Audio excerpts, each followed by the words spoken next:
Anathon Media presents Glimpse, Episode 6, Safety.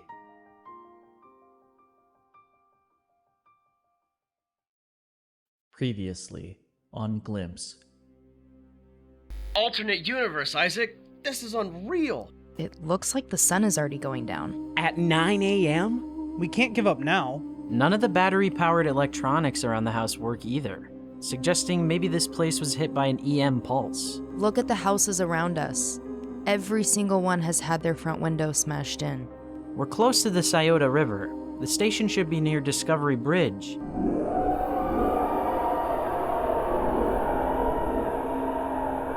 What the fuck is that? I don't know. Hey, guys, look! Someone is still alive here? Travis waved us down and brought us to where he stayed, a small church elegantly constructed with white bricks.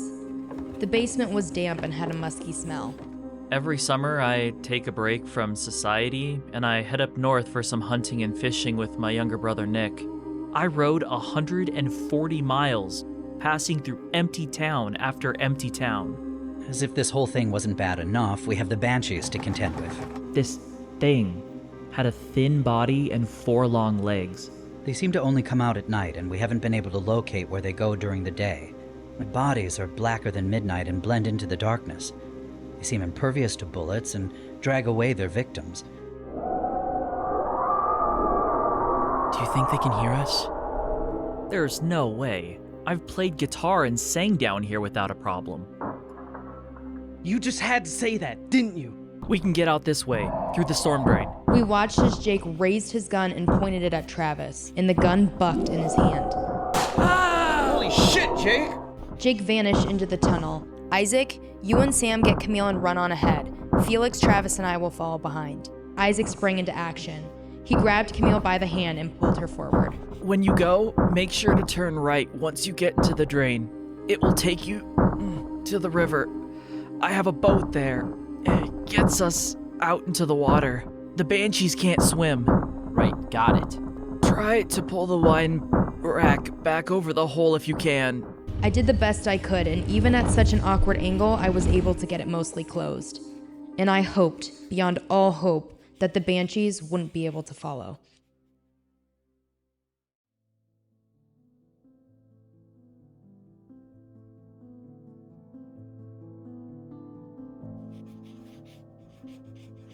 Have you ever had a moment where you felt like you were in a horror movie? Maybe you had an experience where you thought you were being followed in a parking lot at night. Or maybe you thought your home was haunted by a dark spirit. Whether it was real or all in your head, it's still terrifying, especially when you feel powerless to change your circumstances. That's how Felix and I felt being separated from the others while trying to keep Travis alive. Felix never said it, but I could see he was terrified. And I felt guilty that I was the reason he was separated from the girl he loved. And I don't know if we'll ever see the others again.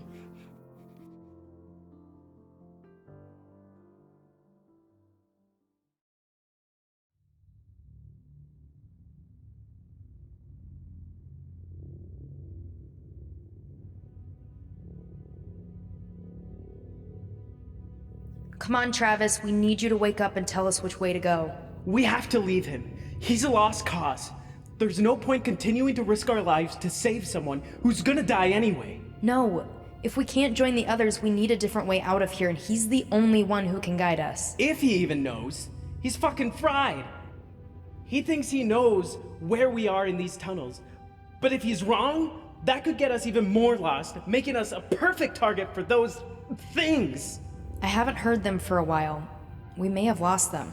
We can only hope. We are one flashlight down, we both have guns if we need to use them, and we know the others are safe on the boat. Travis said that guns don't hurt these things. That's what he was told, but there may be a way. We cannot give up. I refuse to give up, and you have the only flashlight, so you can't leave me. What more can we do at this point? We've been sitting here for I don't know how long, waiting for him to wake up. He's lost so much blood. You've replaced the bandage 3 times already, and it's still soaking through. Can you please shut up? Travis! I ain't dead yet. Felix, help me get him to his feet. No, not yet. Give me a moment. Can you get some water from my backpack?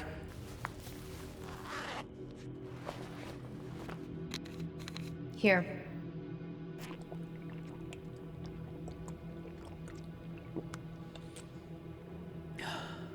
Thank you. Where are we? You tell us. We haven't moved since you collapsed, and we are at a crossroads. We don't know where to go. Okay. I know where we are then. We need to take the right tunnel from the one we entered. It will lead us in the direction of another safe house that should keep us hidden until the morning. How much further is it? Not far. The trick will be getting me up the ladder to the street, and we better hope there aren't any banshees up there. Terrific. Do you think you can climb the ladder with that leg? There's no way we can pull you up. I'll make it. I just need to rest. No, don't you dare close your eyes, you piece of shit. Wake the fuck up! Shit! I'm not asleep, dumbass. I just need to regain my strength.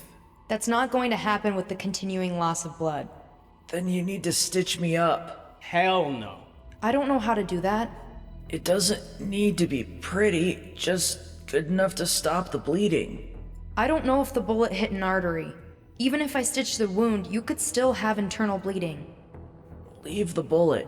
It already did its damage, and trying to remove it now is pointless. Just sew me up so I stop losing blood. I vote no. This could be my only chance. I reckon we're far enough away from the banshees. You need to do this. Do our medkits even have stitches and a needle? Mine does. I can even remove my belt to have something to bite down on. This is... Felix, he's right. I don't want to do this, but if it's the only way to stop the bleeding, I'll try and help. And I'm going to need your help too. But the blood... It's just red liquid. Just like your Mountain Dew Code Reds. Just thicker. And smellier. It's our only chance. He knows where the safe place is. We need him.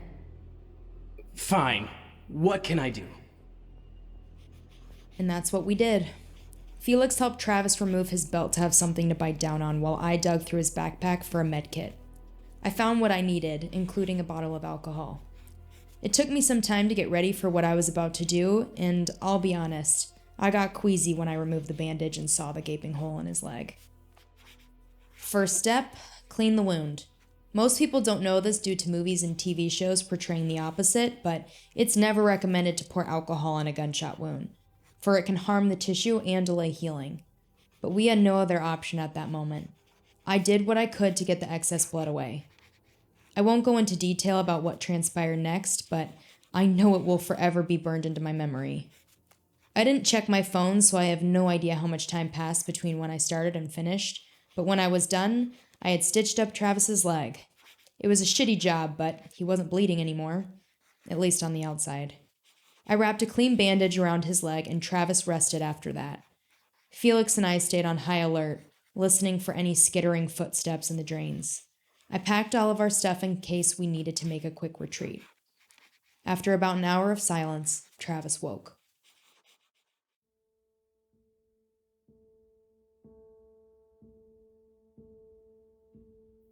Thank you. You're Ashton, right? Yeah, that's my name. Well, thank you, Ashton.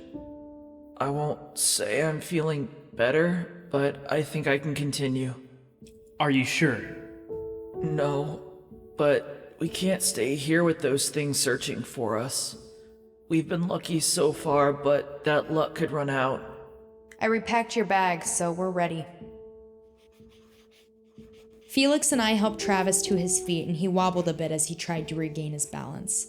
We gave him support to help him avoid putting pressure on his injured leg and continued on. The journey took longer than I would have liked, but we eventually reached the metal rungs leading to the surface.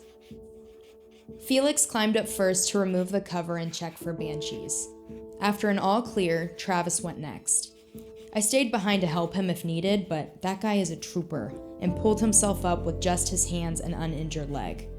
The street was mostly clear, though there were a few cars scattered around the road. We were in the middle of an intersection on the outskirts of the city. That much I could see from the moonlight. We were near a park with a few trees and open field. On the corner closest to us was a gas station, and on the corner a bit farther away was a small mom-and-pop restaurant with a moderately sized parking lot. I had never heard of the Holy Grail before, so perhaps we don't have that in our world. That's where we need to go. The Holy Grail? Is that a Monty Python pun? A what? Never mind. Why is this place so special? The walking cooler is the best protection I've found, other than the boat. I've never had them find me in there. And don't worry, I already made some alterations, so it's not airtight. We won't suffocate. They've never found you in there? Why does that sound so familiar? Shut up, Felix. It's our only option, so let's go. I don't like being out in the open like this. I still can't wrap my head around this whole situation. Neither can I. We just have to accept it and keep going. Once it's daylight, we can get back to the others and get the hell out of here. And you'll take me with you? We'll try. I promise you we'll at least try. This place doesn't smell as bad as I expected. Well, the Banshees already removed the bodies, and the food in the kitchen and on the tables has had enough time to decompose. I already cleaned out the cooler and stashed supplies, so we shouldn't have any concerns about food and water. The walk-in cooler was about as big as I expected. It looked as though Travis had previously removed some of the metal shelving to make more room, which gave us all space to lay down. He kept some metal shelves at the back to hold his extra food and water. He only had one sleeping bag, but at that point, the ground was enough for me. We shut the door behind us and Travis lit a kerosene lamp so Felix could conserve the batteries in his flashlight. I checked Travis's bandages to make sure he hadn't torn any of the stitching, and I didn't see any blood, so we left it alone.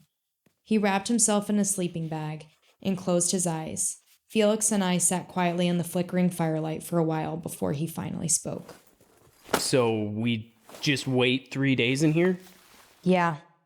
I guess it's a good thing we aren't claustrophobic. Yeah. Are we sure those creatures can't swim and get the others? I'm sure. Oh, you're awake. Are we talking too loudly? No, the pain in my leg is loud enough. Ashton, there's a stash of Oxy behind the bottled water on the shelf. Can you get me a couple of pills?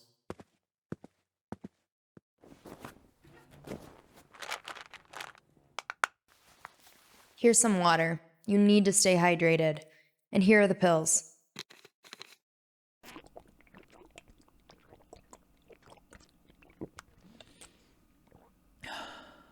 Thank you. To be honest, I think it's my fault we couldn't join the others. How so? These creatures are smart. They know that's where I live. Wait, you live on the boat? I thought you stayed in the church.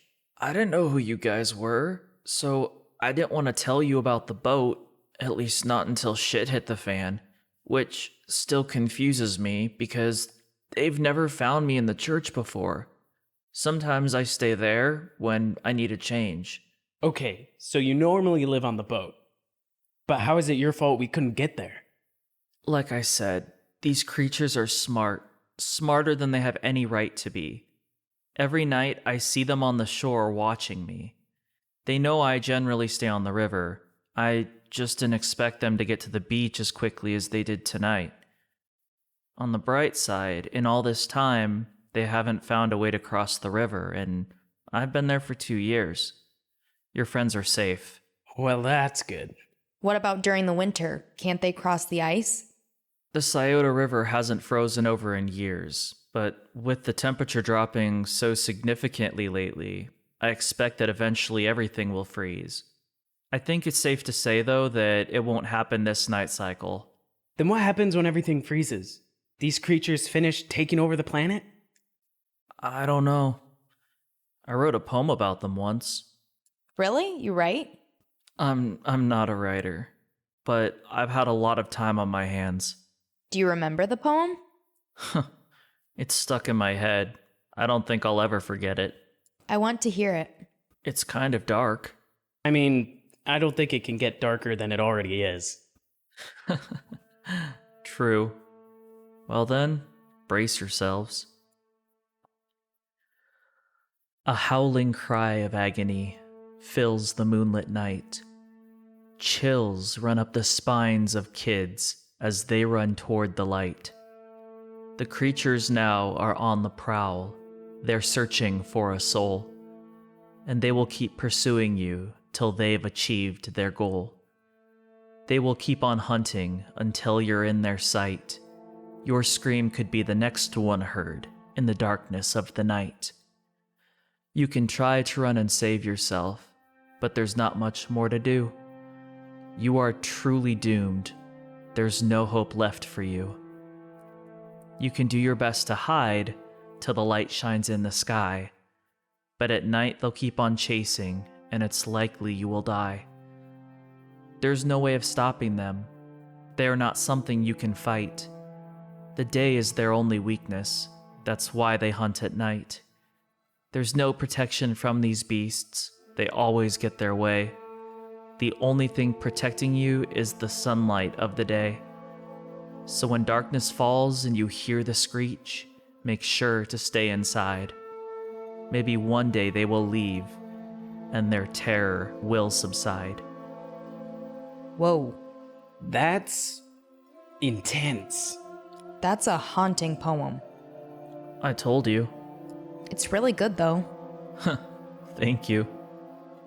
Well, I'm really starting to feel the meds kick in. I'm gonna get some sleep. Sleep well.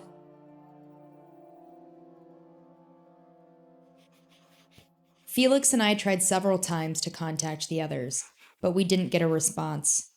Maybe we were too far away, or maybe the walk-in cooler blocked the radio signals, and neither of us wanted to step outside to try again. We sat in silence for another long while before Felix stood and walked by a now passed out Travis to the water. What are you doing? When in Rome, I don't think that saying applies here. we are in literal hell, Ash. I got no alcohol, no weed, and I'm not going to stay in here sober while I'm separated from my girl. But we need to stay alert in case something happens. And then what, Ashton? What the fuck can we do to fight back if not even bullets can hurt them? We fucked up coming here. We had no business messing with the laws of physics or whatever. Cammy and I are only here to fulfill some stupid pact that could get us all killed. You all fucked us. Do not put that on me. You and Cammy could have stepped away before we came here, and even then, you could have gone back when we walked into the city. You chose to be here with us. We were forced. No, you chose unknown consequences over known consequences. What? The consequences of breaking the pact was removal from the group. You knew that. You could have chosen to leave, damn the consequences, but you chose the unknown over what you knew. You still made a choice. You can't blame others for your own decisions. We didn't point a gun at your head and make you join us. It was your desire for free drugs and being part of the group that kept you going. Man up and take responsibility for your choice. You will not put that burden on me. Now take your oxy and shut the hell up. Felix either didn't know how to counter what I said, or he knew I was right.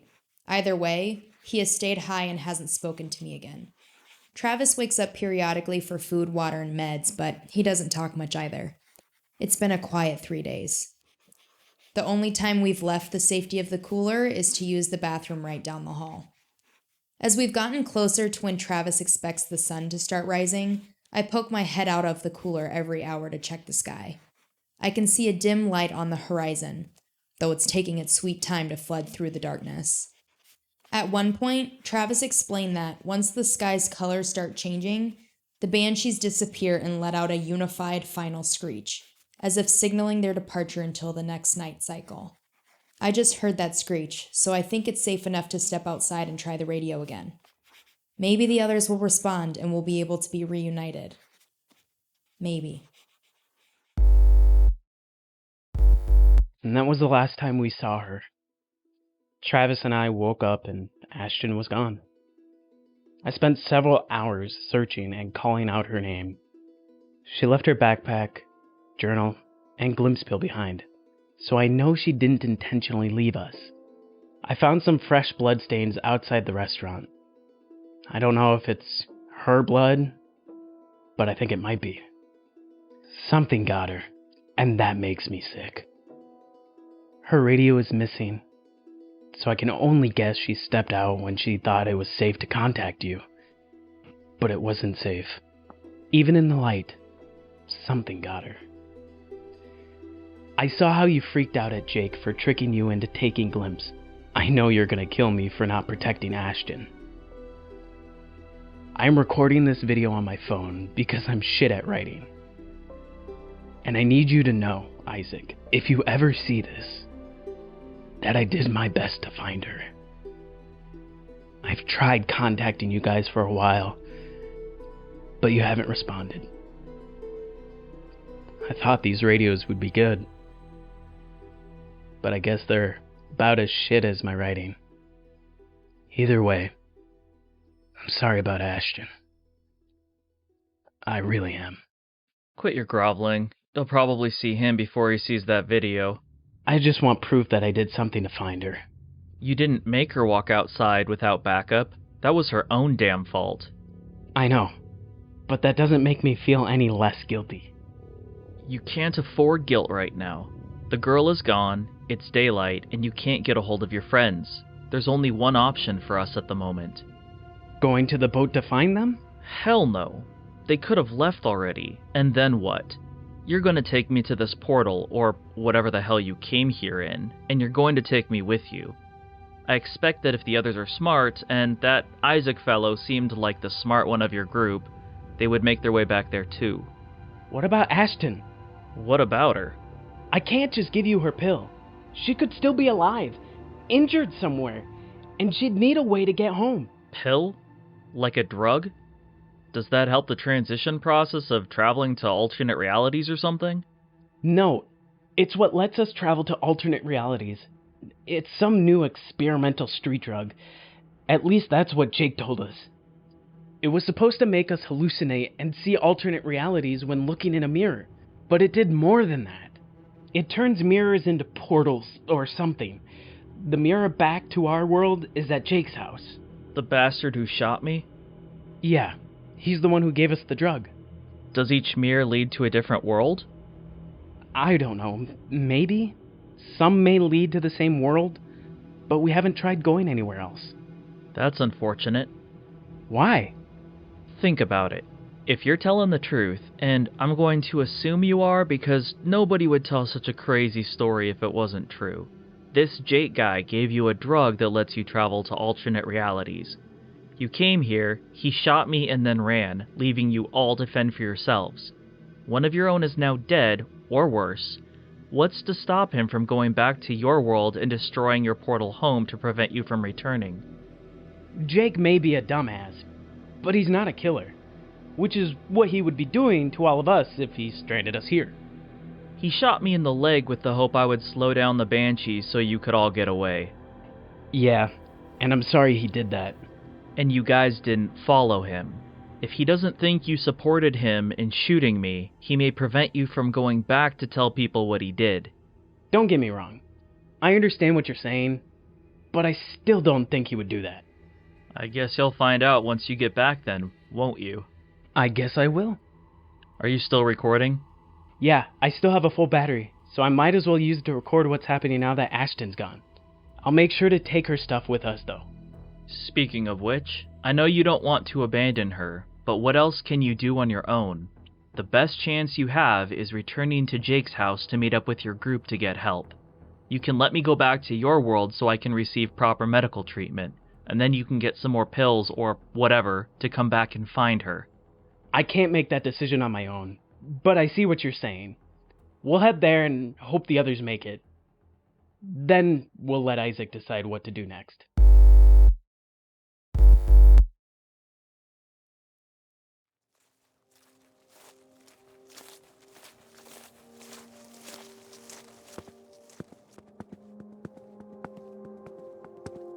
Isaac's pack is still here. He never came back for it. That doesn't mean he's dead. He was running for his life. I know, Shelby. I know. So, What do we do now? I'll move everything from his backpack to mine. What if he comes back? He'll need that stuff. And if he doesn't come back, then we'll be leaving precious supplies behind. We need to get back to the others. Screw the mission. It's not worth our lives any longer. I'll leave his radio in the backpack just in case he does come back, but I'm taking everything else. But what about... We no longer have Isaac. Do you think saving another person is worth any more of our lives? The needs of the many outweigh the needs of the few. Shit, now you're starting to sound like Jake. No, you're sounding like Jake. Did you mean what you said? You plan on killing him? Hell yeah, I do. And I will not have any remorse about it. The world won't miss a psycho. None of you told me what happened the last time you were here. What did he do? Beyond showing us glimpse and shooting Travis and the reason we're back here on this mission to begin with? Nobody has spoken to me about any of this, and it's been 9 months since everything happened. You just say you don't want to talk about it, and I'm your freaking girlfriend. I only know our mission, which I came on in hopes of getting those answers. It's bad enough that whatever y'all went through sent Isaac away to some psych ward for attempted suicide. What did Jake do? If I just came out and told you what he did, you wouldn't understand. I barely understand it, and I've spent almost a year reading the journals and listening to the audio recorder.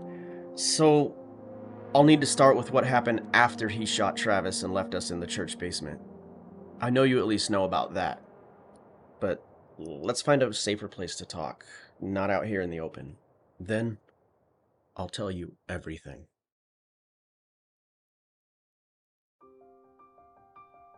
Glimpse. Written, directed, and edited by Lucas Heath. Starring Dennis Wyatt as Sam, Max Caudell as Felix, Molly Dempsey as Ashton, Alicia Shenreice as Shelby, and Lucas Heath as Travis.